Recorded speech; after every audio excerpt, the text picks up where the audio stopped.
Kenny, you guys are making it interesting. How are you feeling right now about all that? I mean, like I told the guys in our locker room, some people find ways to win, some people find ways to lose.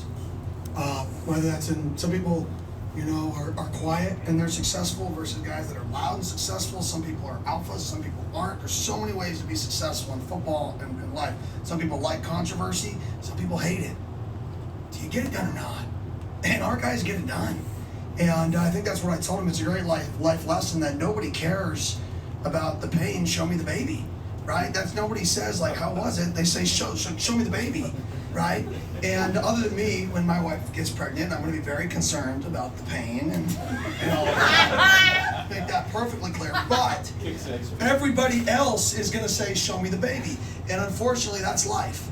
And right now, like, we're getting it done. And it's so cool to watch these guys, like, through all the adversity this year, like 7-3 still in this thing. Like, I don't know what happened in games earlier today that affect us, but I mean, unbelievable. Blake Neiman, Fox 10 News, Kenny, over here. Oh, hi Blake. Y'all are all in different spots. Certain seats in here. You're not in your assigned seat, I feel like. We get crowded in here. Jeff, 3 touchdowns to 3 different receivers.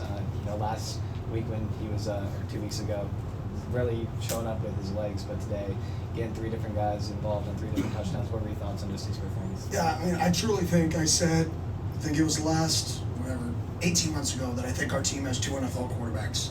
And I think some people laughed at me or thought I was a little bit crazy. Still believe that. I think Jeff Sims is a guy who can play on Sundays. I absolutely believe that. And for him to be able to get his opportunity is super cool. And me and Coach Roy joke about it. We're like, man, what's right in the universe is for him to go out and be successful because he's such a good kid. So if people watch him, he's a phenomenal human.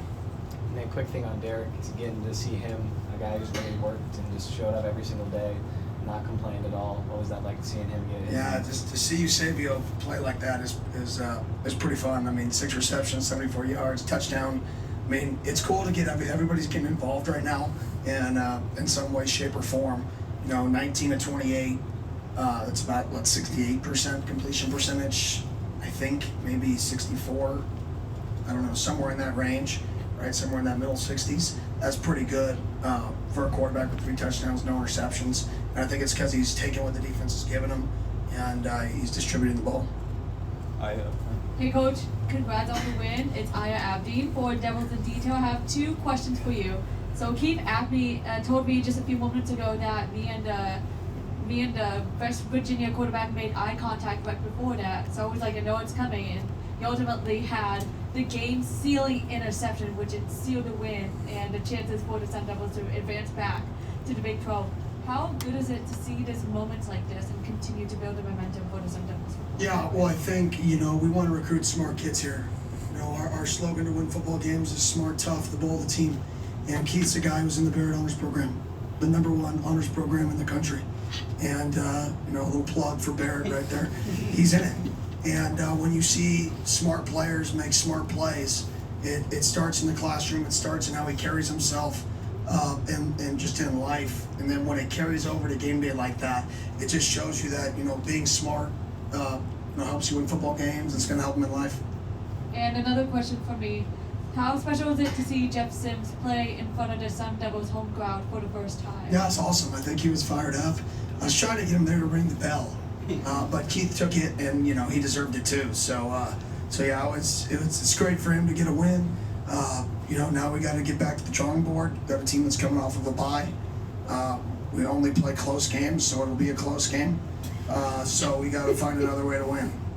Thank you. Greg over here. Coach Greg Moore, Arizona Republic. Congratulations on the win. It seems like since day one, you've been talking about enthusiasm and how much that matters. And I'm in the press box, I look down, I see Jordan Tyson. He's running around. Looks like he wants to play. What does that kind of enthusiasm do for you guys, the guys on the field, from a guy who's not playing to give that much energy? Yeah, I mean, Jordan loves ball. Jordan's ultra competitive. If Jordan could play, he would play. I know there's obviously going to be weird narratives out there about him, right? Because he's such a great player. If Jordan could play football right now, he would 100% play football. Jordan wants to play, right? But Kenny Dillingham's not going to let him play until he's 100%, not 90%, not 95%, when you're dealing with muscles, you don't mess around. You can't push through a muscle, right? You know, if your shoulder hurts, if your knee hurts, you can push through something. You can't push through when you have a torn hamstring. It's just, you gotta wait and rehab and hope to come back as soon as possible. So hopefully he's progressing, whether that's this week, next week, who knows? Like, we just gotta keep progressing him, and he's putting in the work to come back, and he wants to come back. Well, for whatever it's worth, Coach, I do notice a limp when I see him walk around. Yeah. Yeah, but do you ever like want to strap him to a chair or something to make sure he doesn't hurt himself cheering the guys on? These are still kids, man. These are 18 to 22 year olds. Other than, you know, Cooper, 25, that are having the time of their life. You know, these are the moments they're going to remember for the rest of their life out here. If he jumps a little too high in excitement for his teammates, like, all right, if that's the worst thing we do, I'm going to sleep pretty good at night. Doug Franz Unplugged podcast. First quarter, they go for it on that fourth down.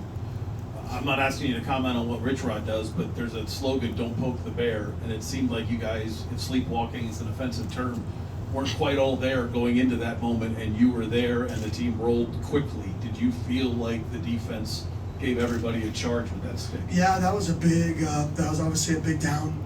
I would have done the same thing if I was Rich Rod in that scenario. You know, make a team go 99 yards to try to score. So I would have done the same thing. So I thought it was a good decision by him. And we just made a play. I mean, you know, the day we're 4 inches up and 4 inches short. And I do think that created some momentum for us, just like it would have created momentum for them if it would have been 4 inches further. So big play by us. We stepped up in the biggest moment. And the 2-point conversion, was that something you saw on film? Was that a check that you saw right there? Explain that play. Yeah, that was Coach Nudo. It had nothing to do with me. Coach Nudo saw something on tape, and he said, "I think we can get a free point by going for 2."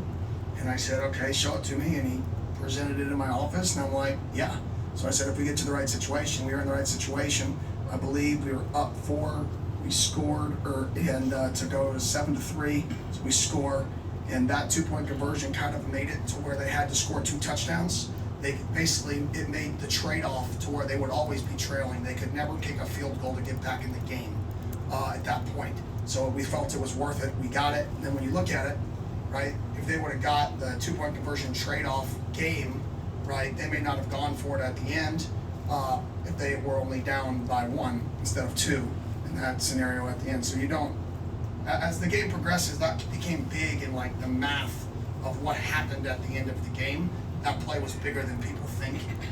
Even though you win by 2, that 2 points caused a difference in strategy on both sides of the ball there at the end. That's why I asked. And lastly, will you take us through your emotions of when you're jumping up and down waving for a cart? I mean, it's one thing for fans and media to care, but those aren't our kids, and we know that they're your kids, and you're demanding the cart come out on the field, and then, 10 minutes later, you have a kid dancing on the field.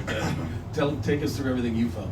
Well, it was scary. He was, anytime he made a great hit, and I was fired up, and then he didn't get up, and I'm like, all right, well, anytime you make a hit like that violent, get everybody over here as fast as possible. Like, this is transition, right, mode.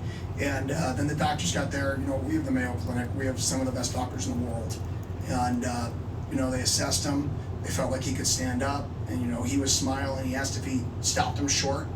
And I'm like, yeah, you did, Rodney. You did. Now get healthy, right? Get up. And, he was like, get me back out there. I'm like, no. Lay here, bud. Lay here for a little bit. So, it's... we called his parents right after I actually went over to DFL. I'm like, make sure we call his parents and make sure his parents know. And but yeah, I think he's doing well. Jose? Again, Jose Romero, Arizona Republic. On the 4th down stops, the 2, you're running up to the official trying to get his attention for a timeout. Like, what was that moment like? Was it maybe more last minute than it should have been all day? And then after the timeout, what were some things you said to the defense to energize them to make those plays? Well, it just depends if we like the call versus the look, right? If we're sound in the look. So it's kind of spur of the moment based off of, you have certain calls that you want for certain things. And if they come out and they kind of get you, you want to make sure that on those critical downs you have the best call possible. So when I'm just like the messenger. Coach Ward's like, call timeout, and I run out there and call timeout. timeout. Don't call timeout. I stand there and cross my fingers, right? So it's really Coach Ward from the box, telling me to run or to stand there, Ryan? Hey Coach, Ryan Myers, Devil's Digest. For you seeing the amount of skilled players that you kind of mentioned earlier that are getting a lot of touches, getting more confident, playing well, and also seeing that players are blocking for each other, like on Derek's touchdown with Shimon and Jalen both having big blocks. What do you make about the offensive production that you guys have seen and how the team has really progressed over the last few weeks of the season? Yeah, we're getting better and better, especially in the first half. Our last two first halves have been really good. And we've come out in the second half and stalled at points. We still move the ball. It's not like we're going 3 and out. Like we just still move the ball down the field and then we stall. So we gotta be better in the second half. We gotta make better adjustments. I gotta make better adjustments in the second half. In the first half it was all zone pressure. Jeff was just really playing good football versus zone pressure. Second half they came out and played man pressure and more man coverage. And I think we could have done some more things as a staff to help our players in that scenario. Yeah, the play's okay, of course. Every play can be man, right? But are they advantages, right? Are we doing more to help? And I think we could have done a little bit more to help here in a few of those second half drives. But I thought Coach Royal had an unbelievable plan. I thought they executed. We moved the ball. We just got to convert some of those fourth downs on offense. Staying to the left for a few more. Go ahead. Hey, Danny, Dan Vaughn, Ultra Cronkite Sports Network. I was curious to have Jeff go from a record-setting performance on the ground to 3 touchdowns with the air. Was that part of the game plan to emphasize the passing attack? 100%. Jeff's a quarterback. Jeff can sling it. Last week was, or 2 weeks ago, whatever that was a team that a +1 run is like everybody does it. Versus those teams, you almost have to the way they play defense. Like you have to take advantage of it, right? Because that's kind of what they're daring you to do.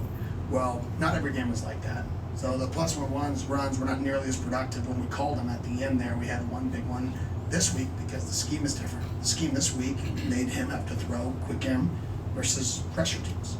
And he went out there and did that. And I think that's why I say I got a lot of confidence in Jeff.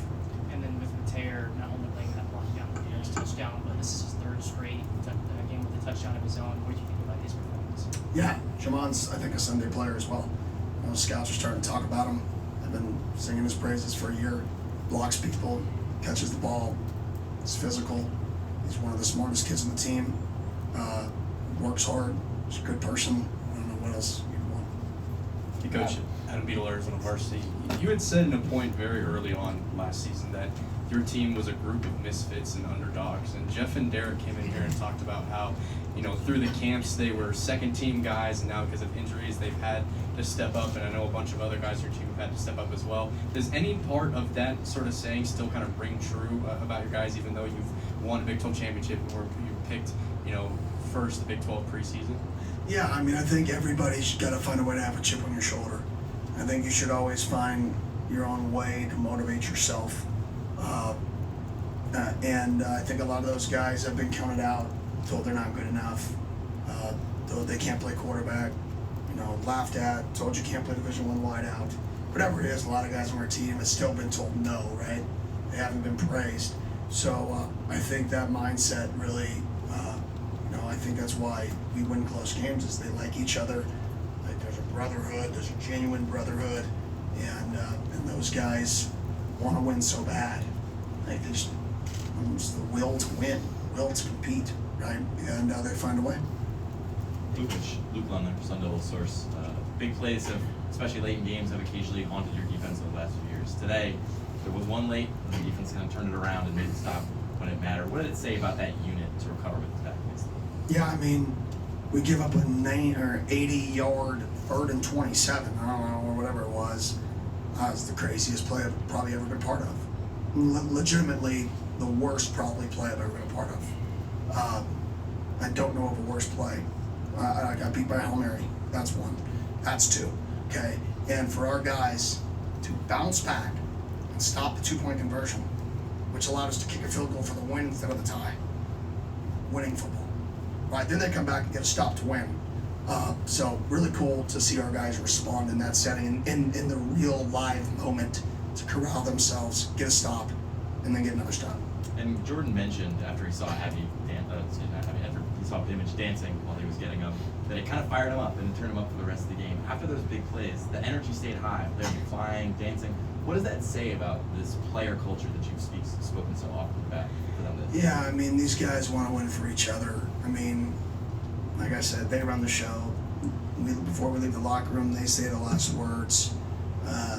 That's what I want. I want a team that the team is in charge. Now, I'm going to, keep the guardrails on and help them make good decisions, right? And we're going to wind it and work together, right? But I'm no bigger than the team. I'm just one of the people that are trying to help it get to the right area and the right place as a program, right? They're the team. I'm trying to run a program. Those are two kind of different things, right? You're in it while you're trying to build what you want, right? Somebody said something the other day about like you're building the airplane while you're flying it. Like that's what it is. You're like, oh crap, this is broken on the airplane. We got to fix this while we're in the air, right? That's college football. There's so much changing. You're constantly pushing to fix things and get things better while you're still accomplishing the task of flying the airplane. And I think that's kind of my role, and their role is to lead our team, right? My role is to help build this program, and I think sometimes those can get mixed, but my ultimate role every single year is the program, the players, the program that go hand in hand. Tyler.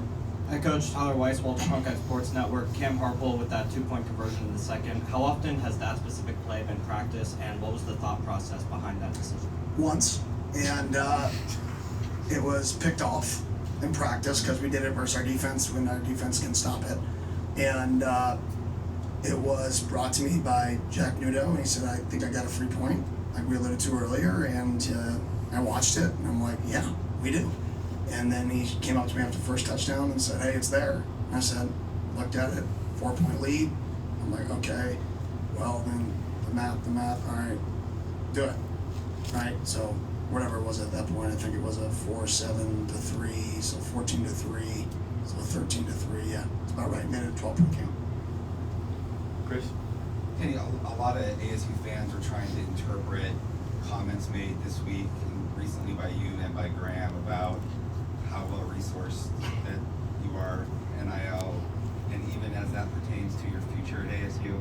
So what can you say to them about all those things? Yeah, well, I go on the radio Friday morning and I don't have all the information. And so Graham was right. We met on Friday with, our, admin and people who represent Dr. Crow, and I have a lot of confidence that they're all in. I have a lot of confidence that our administration is pushing the chips to the table on winning in football here. Conversations we have, I think everybody's got to start understanding that this university is supporting football. This university is really doubling down on what we're doing right now. And that's such a relief. For me, I just want to be able to push this place to its limit. And sometimes if I can do some things that, that people don't like, that's not my job to be liked. I never came in here in a press conference and said, I want to be liked. I said, I want to activate the Valley. I want to win games. I want to get this program better, right? And sometimes that is ruffling feathers, and it is what it is. But I know this. I know our university is behind us. They're behind this program. They're behind winning games. And I can say that with a lot of confidence that they're going to support this place at a level that can win and compete in the Big 12. Coach, does that mean you're not leaving? I was never leaving, Greg. Contrary to the betrayal article, I was never leaving. I never said I was leaving. This is home, but you do have to continue to push.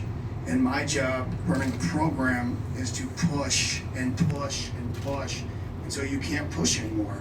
And if I didn't do that, I'd be cheating my players, I'd be cheating my staff, I'd be cheating the fan base, I'd be cheating everybody in the city, I'd be cheating the local businesses that feed off of us winning and then they, sell more beer, right? I'd be cheating everybody.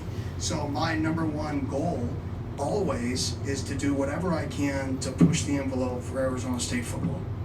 Jake? Hey, Coach Jake Sloan, Sun Devil Source. You guys didn't commit a penalty in the first quarter for the first time this year and finished. was that kind of talk speak about the discipline compared to basketball? I think I've yelled no penalties like half of the practice in the last 3 days. My voice is probably sore from yelling no penalties. So it was good to see us not get as many stupid penalties. That was refreshing. Mike up front. Coach Michael Carcino, Coach Fort Punch. When you talk about, obviously Rodney's play was a great open field tackle. It just seems like open field tackling's been good, but I mean, since you went more physical in practice, like you're saying, how do you feel like defenses just respond to that? And what have you thought of the open field tackle? Yeah, and our defense stopped the run at a high rate. I mean, I think it was 36 rushes, 39 rushes for 68 yards. We just gave up explosive passes. Gave up one seam ball for 60 after we took a 12-point lead. I believe it was right after 2-point conversion, and then we gave up another touchdown on the fourth quarter on a third and, like I said, 27. Take away those two plays of 170 yards, and they're in the 250 yardage range. That's a really, really good football game. Unfortunately, all the plays count. So. Hey, Coach Aiden Blank, House of Sparky. This fan base had a love affair with Sam Leonard. A lot of the national media kind of did too. He was the shining gem in your program. Yeah, I did too. I do too. What is it like to see the embrace that they've had for Jeff Sims? He was, you see all the memes on Twitter. He got mentioned by multiple, legendary coaches and players on College Game Day this morning. What has it been like to see the national and the local embrace of him stepping up and leading this program? Honestly, I haven't seen it because I really try to remove, unless, like I said, my sister sends me something, which she does often, right? But unless she sends me something or my wife shows me something from my sister, I really don't get into it in season. But if that's happening, that's awesome because he deserves it. Like I said, he's such a great human being, right? Like, he deserves it all. We'll finish up with Adam in the middle. Hey, Coach, Adam Keating, Cronkite News. A lot of emotional swings towards the end of that game, and you guys have shown an ability to have this program-wide voice with 18 to 22-year-olds that can maybe be affected by those emotions. Just how do you go about instilling confidence across the board with the players? I think they're comfortable. I think when you are nervous or you're trying to win or trying to do something for somebody else or you're scared to make a mistake, I think at the biggest moments, right, you get tight. If I fail, this is going to happen to me. And I think our program is really based off of, like, when you succeed, this is what's going to happen to you. And I think that mindset in the biggest moments, people aren't playing scared, right? They're playing comfortable and free, and they're exciting to play. They're excited to play. They're excited to play in those moments, not dreading what if I make a mistake in those moments. And I think that's the culture we're trying to build, is a culture, have more fun, working harder than anybody in the country. Like, who wouldn't want to be on the field in the fourth quarter, like up 2, at homecoming? Like, why wouldn't you want to be on the field? As opposed to, oh man, we got to make a play. No, go play football, baby. Let's go. And I think there's some power in that positive thought process. There's power in, like, the joy of playing kind of free.